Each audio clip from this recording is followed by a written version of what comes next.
Good evening. The name of the program is Person to Person, and I'm sitting in for Ed Murrow tonight. Tonight we'll be visiting the home of James Rahilly and his family. He drives a bus for the 3rd Avenue Transit Corporation. 5 days a week, 50 weeks a year, James Rahilly washes, dresses, eats, and is out of his East Bronx apartment by 5 o'clock in the morning. While most of New York is still sleeping, Mr. Rahilly heads for work at the 3rd Avenue Transit Corporation. There he picks up his bus, and for the next 10 hours he's on the road. In 8 years of just driving about the city, he's covered 144,000 miles. And just once he scratched some paint off the side of his bus. James Rahilly is 32, is an active member of the Transport Workers Union, and during the last war served with the Army Signal Corps. Jim and his wife Mary and their 3 children live in one of these apartment houses in the East Bronx. They've lived in this neighborhood all of their lives. Hiya, Mary. Hiya, Jim. Hello, Jackie. Hi, Jack. Well, how's everything been today? Well, it's quite a hectic day for us, Jack, with the camera crews and the technicians. It's something that we'll never forget. Well, I suppose you've been getting all sorts of advice from the other bus drivers. Advice and quite a beating, Jack. Yeah. I can imagine if you've got a bus driver around like Ralph Cramden. Mary, tell me something. What's Jim like at home? Does he ever lose his temper? Well, very seldom, but when he does, he makes Ralph Cramden look quiet. Jim, I'd like to ask you something. As an old hand driving in city traffic, just what do you really think about women drivers? Well, Jack, I'm prejudiced. I don't care too much for women drivers. I've had many experience with them, cutting in front of us. I've even had a woman wave 2 fingers out the window and make a U-turn right in front of me. Oh, that's how she indicated the U-turn, by holding up the 2 fingers? 2 fingers out the side window. And after that, I took Mary out and tried to break her in the car. After she told me to watch the traffic because she was too busy driving, that was the end of the episode. Oh, I see. Well, what do most of your passengers complain about? Well, Jack, no one likes to wait. And that is the biggest complaint. And the public complains to us when they should be complaining to management. Because after all, when we get through with 10 hours on the road, Jack, we don't feel like going in and sitting down and laying the story on to the boss. We're interested in getting home to our families. Well, you can't be blamed for that. In other words, it's not the bus driver's fault, it's the management's fault. No, Jack, it's sometimes bridge openings and other blocks on the road. That's not anybody's fault. I wouldn't say it's management's fault either. Say, you have a few children, don't you, Jim? Are they sleeping now? Well, I don't think so, Jack. In fact, I'll have to get a bottle for the baby, and I'll see if I can bring him in. Have you been living here quite a while? For 8 years, Jack. Uh-huh. Have you ever thought of moving? Oh, yes, Jack. We've thought of moving. We'd like to buy a house, but not at the present time, Jack. I see. Is feeding the baby one of your regular assignments at home? Well, not all the time.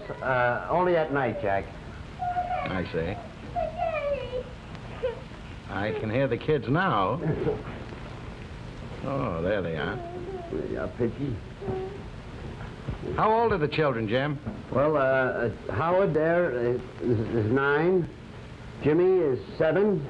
And little Margaret here is 2, Jack. Oh. Hiya, fellas.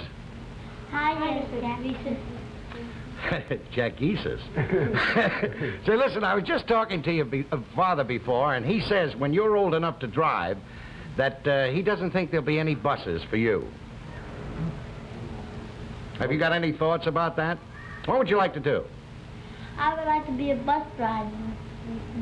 Hmm. And how about you? When I grow up, I'd like to be a brother. Mm-hmm.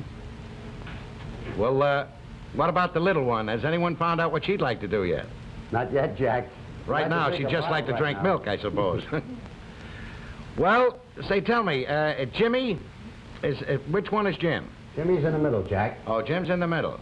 I understand that you like baseball. Yes, Jackie. And the other boy, where's the other fellow? What's your name? Howard Riley. Howard, huh? I understand that you like to collect stamps. Yes, Mr. Gleason. Do you like to collect stamps? Yes, Mr. Gleason. Well, tell me something. Jim, Big Jim, I mean. Yes, Jack? What would you like to see your sons when they do grow up? What would you like to see them do? Well, Jack, nothing would make me happy to see them choose a profession. And if they choose to pick, if they had a vocation, it would make me very proud to see them in a religious life. Well, that's very fine. And I hope your wishes come true. How about you, Jim? Do you think you'll ever change your work? Well, Jack, I am interested in the labor management movement, and if there was any opportunity for me to move up with the union, I sure would like it. Well, that's fine. Mary, how about you? What do you do when you're not taking care of the house?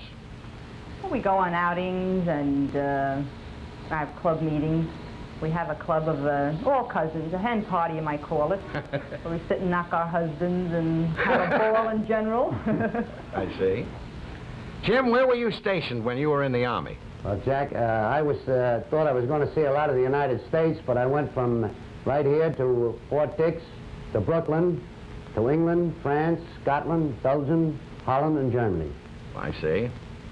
Did you see much action in Europe? Well, not too much, Jack. Tell them about your heroic story. Well, You almost got I'm on Now, the let's spot. hear that, Jim. What is that On story? the spot, Jack.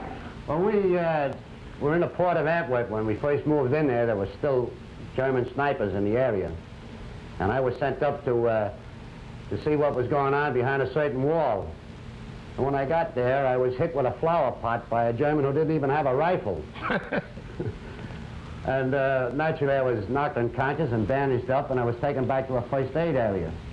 So one of my buddies from the Alba was in the area, and I would come to screaming that I was blind because my eyes were bandaged. So when the buddy went back to the Alba, he explained that poor Riley was blind, and they all felt sorry. But when they finally got down to treat me, they put a little Band-Aid on my forehead and sent me back to my company. Needless to say that the fellas, they didn't want to look too soft-hearted, so they politely, practically murdered me, Jack. It was very embarrassing. I noticed that you pronounce your name Riley. Well, we are known as Riley, Jack. The proper pronunciation is Rahilly, but Riley. that's the Irish way of saying it, Jack. All right, But, Mr. Riley. Mary and Jim, do you watch the Honeymooners on television? Oh, all the time. You do? I'm not a fan, I'm a fanatic. Well, thank you very much. Tell me, Jim, as a man who really drives a bus for a living, have you any professional comments to make about our show? Well, I have two, Jack, that I've been watching and very closely. Number one is that you get up awful late in the morning for a man with 12 years seniority. You should be rolling out of bed about 4 o'clock in the morning, Jack. 6 o'clock goes to the old-timer about 25, 30 years. Oh, I see. And, Jack, as you know, we have one of the strongest unions in the country. Each bus driver is very proud to display his union button. And you don't wear a union button.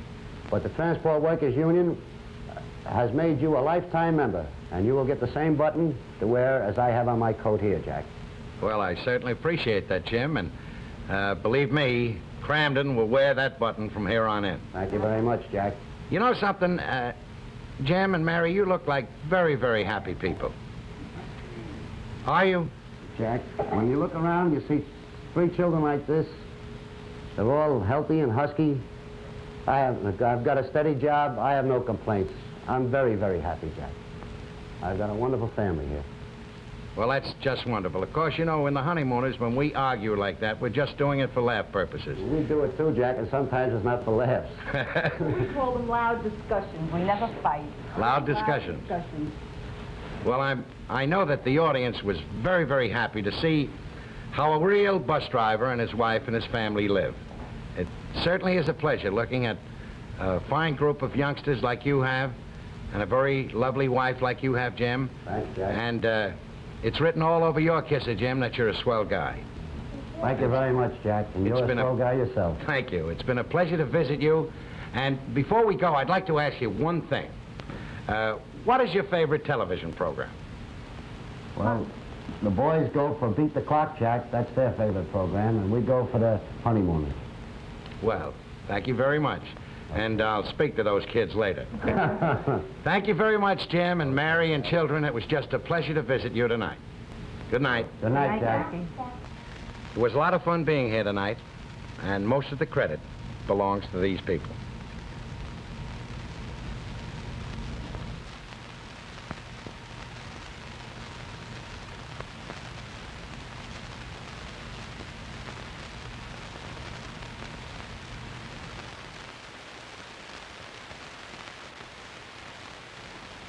Good night, everybody.